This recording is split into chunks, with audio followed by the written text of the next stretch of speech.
नमस्कार दोस्तों, स्वागत है आपके अपने चैनल हैप्पी लाइफ क्रिएटर पर, जहां हम आपको जीवन को बेहतर बनाने वाले अद्भुत विचारों और ज्ञान से रूबरू कराते हैं। आज हम एक ऐसी पुस्तक की बात करने जा रहे हैं जिसने दुनिया भर में करोड़ों लोगों के वित्तीय सोच और जीवन को बदल कर रख दिया है। रॉबर्ट कियोसाकी की रिच डैड पुअर डैड। यह सिर्फ एक किताब नहीं बल्कि एक वित्तीय यात्रा है जो हमें सिखाती है कि पैसा कमाने से ज़्यादा महत्वपूर्ण पैसे को सही तरीके से प्रबंधित करना है। इस किताब में रॉबर्ट हमें अपने जीवन के दो महत्वपूर्ण गुरुओं की कहानियां सुनाते हैं। एक और है उनके अपने पिता जिन्हें वे पुअर डैड कहते हैं। पुअर डैड की सोच है कि अच्छी नौकरी, उच्च शिक्षा और स्थिर वेतन ही जीवन का अंतिम लक्ष्य होना चाहिए।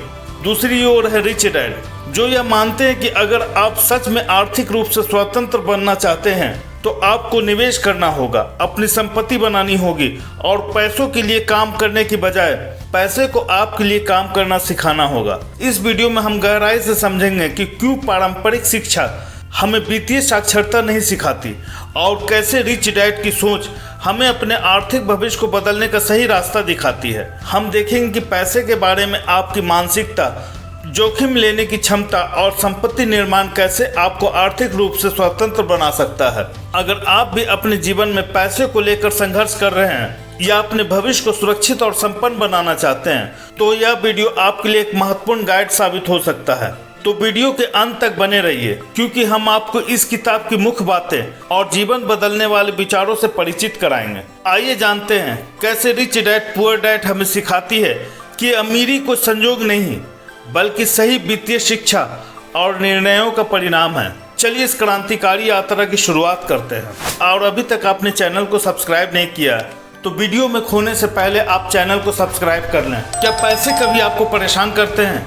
क्या आपको कभी ऐसा लगता है कि आप अपने निजी खर्चे से निपटने के लिए तैयार नहीं हैं? शायद आपके पास क्रेडिट कार्ड का बहुत सारा कर्ज हो, या शायद आप कर्ज में फंसने से इतने डरते हैं कि आपने कभी क्रेडिट कार्ड खोला ही नहीं, भले ही आपको वास्तव में क्रेडिट बनाने की जरूरत हो। आपकी विशेष समस्या चाहे जो भी हो, आपके पर्सनल फाइनेंस से जुड़ी असहजता कई तरह की सीमाएं पैदा कर सकती है। लेखक मानते हैं कि हमारी मानसिकता इन सीमाओं में पहली और सबसे महत्वपूर्ण है। ऐसा इसलिए है क्योंकि हम अक्सर खुद को यह कहकर असफलता के लिए तैयार कर लेते हैं, मैं पैसे का प्रबंधन करने के लिए पर्याप्त स्मार्ट नहीं हूँ, या यह बहुत भ्रामक है, मैं इसे समझ नहीं सकता।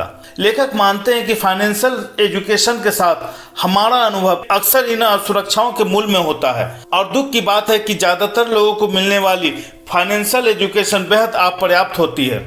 स्कूल हमें क्रेडिट स्कोर के बारे में सिखाने के लिए बीजगणित समीकरणों से हमारे दिमाग को भरने में अधिक रुचि रखते हैं, और जब पैसे के प्रबंधन की बात आती है तो हमारे माता पिता भी हमारी तरह ही भ्रमित महसूस कर सकते हैं, इसलिए वे हमें खुद सिखाने में असमर्थ हैं।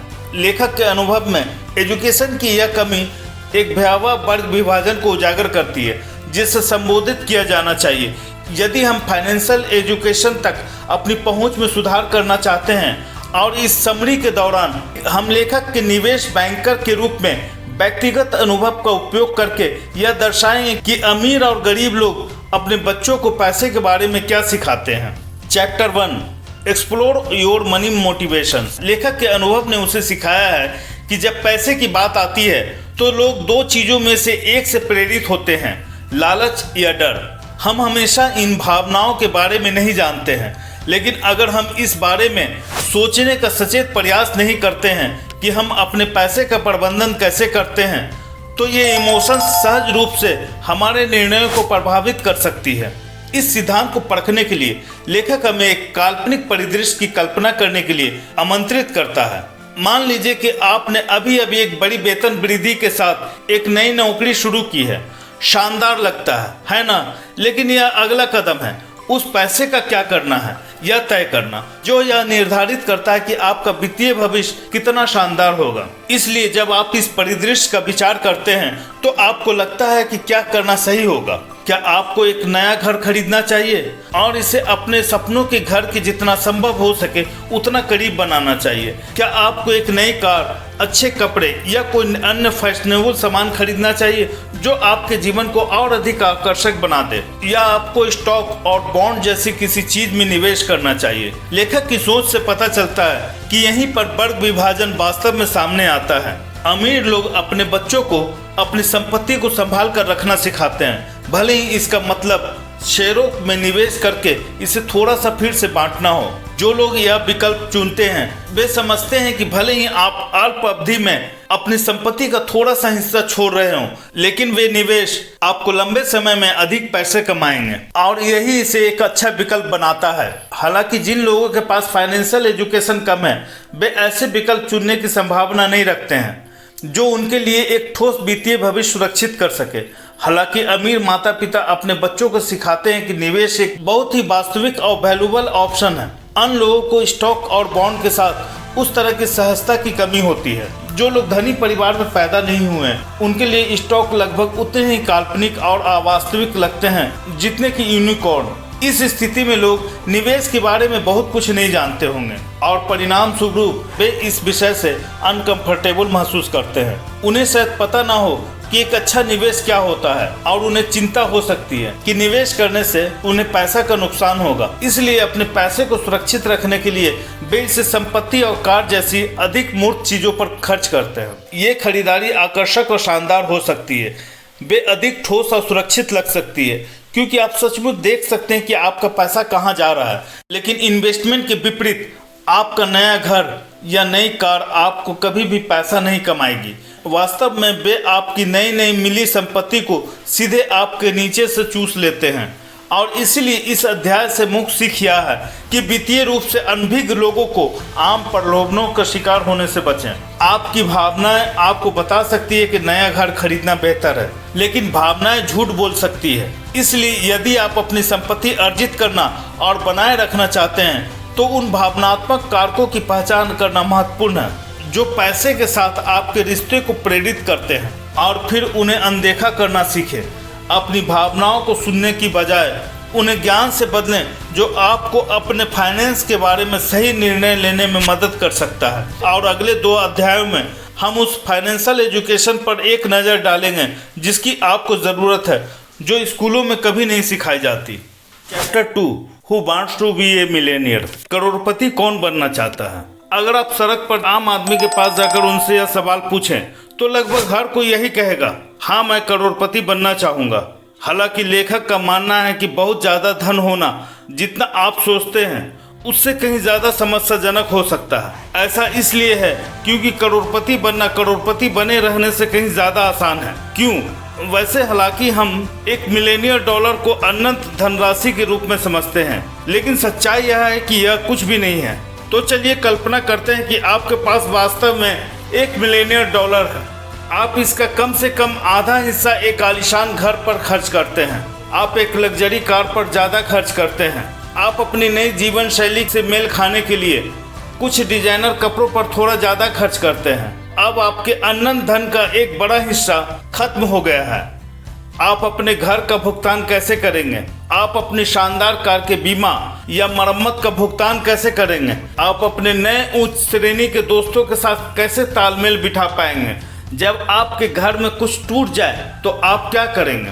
लेखकों ने पाया कि सेल्फ मेड करोड़पति जो अपने पैसे बचा कर रखते हैं वे सफल होते हैं क्योंकि वे इन दुविधाओं पर पहले से विचार करते हैं और उसी के अनुसार योजना बनाते हैं। निश्चित रूप से ऐसे बहुत से युवा सेल्फ मेड करोड़पति और सेलिब्रिटी हैं जो पैसे की गड्डियां इधर उधर दिखाने में खुश हैं और अपनी जीवन शैली को बनाए रखने की कोशिश में अपना पैसा उड़ा देते हैं। लेकिन ये वे लोग हैं जिनके पास जल्दी ही पैसे खत्म हो जाते हैं। इसके विपरीत जो करोड़पति बहुत कम महंगी खरीदारी करते हैं और अपने बजट को सावधानी पूर्वक नियंत्रित करते हैं, वे अपनी संपत्ति को लंबे समय तक बनाए रखने में सक्षम होते हैं। और लेखकों के शोध से संकेत मिलता है कि कई करोड़पतियों ने अपनी अमीर स्थिति प्राप्त करने से पहले लंबे समय तक इस रणनीति का अभ्यास किया। वास्तव में उन्होंने जो पैसे बचाने की रणनीतियां अपनाई वे इतनी सुलभ हैं कि लगभग कोई भी सेल्फ मेड करोड़पति बनने के लिए इन युक्तियों को लागू कर सकता है। यह इस प्रकार काम करता है।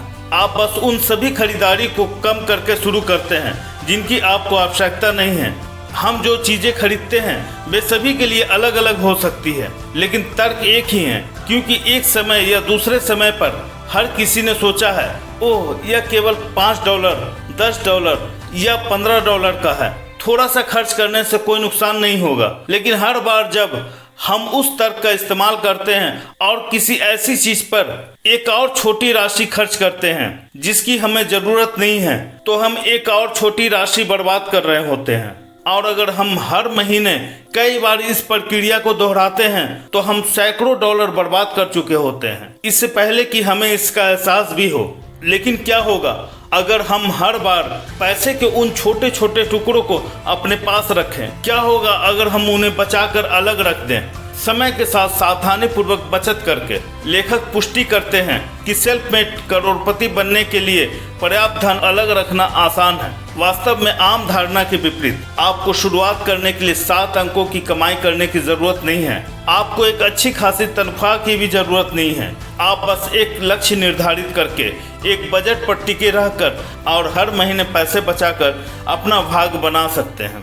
Chapter 3, how to make smart investments. Smart निवेश कैसे करें? पिछले अध्याय में हमने आपके औसत सेल्फ मेड करोड़पति की वित्तीय सफलता रणनीतियों की जांच की, लेकिन भले ही समय के साथ पैसे बचाना वित्तीय सफलता के लिए महत्वपूर्ण है, लेकिन वास्तविकता यह है कि आपके एवरेज करोड़पति ने इस तरह से अपना पैसा नहीं कमाया। इसके बजाय अधिकांश धनी लोग शेयरों में निवेश करके अपनी किस्मत संवारते हैं, और क्योंकि यह एक ऐसा विषय है जिससे बहुत से लोग परिचित नहीं हैं, इसीलिए हम इस अध्याय को शेयरों के निवेशों के बारे में जानने के लिए समर्पित करने जा रहे हैं। हम पहले संपत्ति और लायबिलिटी के बीच अंतर सीखकर थोड़ी शब्दावली से शुरुआत करेंगे। संपत्ति एक निवेश है जो आपको अधिक पैसा बनाने में मदद करेगा। लायबिलिटी एक निवेश है जो आपको पैसे खर्च करने होंगे, जैसे कि एक चमकदार मर्सिडीज जिसे आप शायद वहन नहीं कर सकते। इसी तरह एक घर को अक्सर एक संपत्ति माना जाता है, लेकिन यह वास्तव में एक बड़ी लायबिलिटी है क्योंकि आप लगातार इसमें पैसा लगा रहे हैं, चाहे वह बंधक के कारण हो या मरम्मत, जीर्णोद्धार या सजावट के कारण। अपना खुद का घर होना लोगों की धारणा से कहीं अधिक पैसे का गड्ढा है। लेकिन अब जब हमने कुछ शब्दावली और कुछ समान गलतफहमियों पर एक नज़र डाल ली है, तो चलिए इसमें गोता लगाते हैं और स्मार्ट निवेश करने के बारे में अधिक सीखते हैं। तो सबसे पहले आइए एक नज़र डालते हैं कि निवेश वास्तव में है क्या। प्रसिद्ध निवेशक, बैंकर और सीईओ वॉरेन बफेट निवेश को इस प्रकार परिभाषित करते हैं: भविष्य में अधिक धन प्राप्त करने के लिए अभी पैसा लगाने की प्रक्रिया। तो अब जब हमारे पास निवेश के लिए एक ठोस परिभाषा है, तो आइए शेयर बाजार के अंदरूनी कामकाज और इसमें निवेश करने के तरीके को समझते हैं। हम पेशेवर निवेशक और वित्तीय विश्लेषक चार्ल्स लैंगर के इस सरल और सुलभ स्पष्टीकरण के साथ शुरुआत करेंगे। शेयर बाजार को समझना शुरू करने के लिए हमें पहले यह जानना होगा कि स्टॉक क्या है।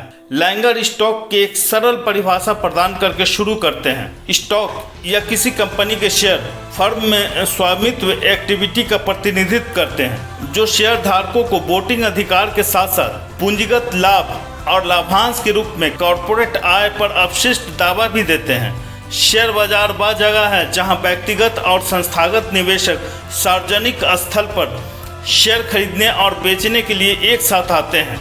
आजकल ये एक्सचेंज इलेक्ट्रॉनिक्स मार्केट प्लेस के रूप में मौजूद है।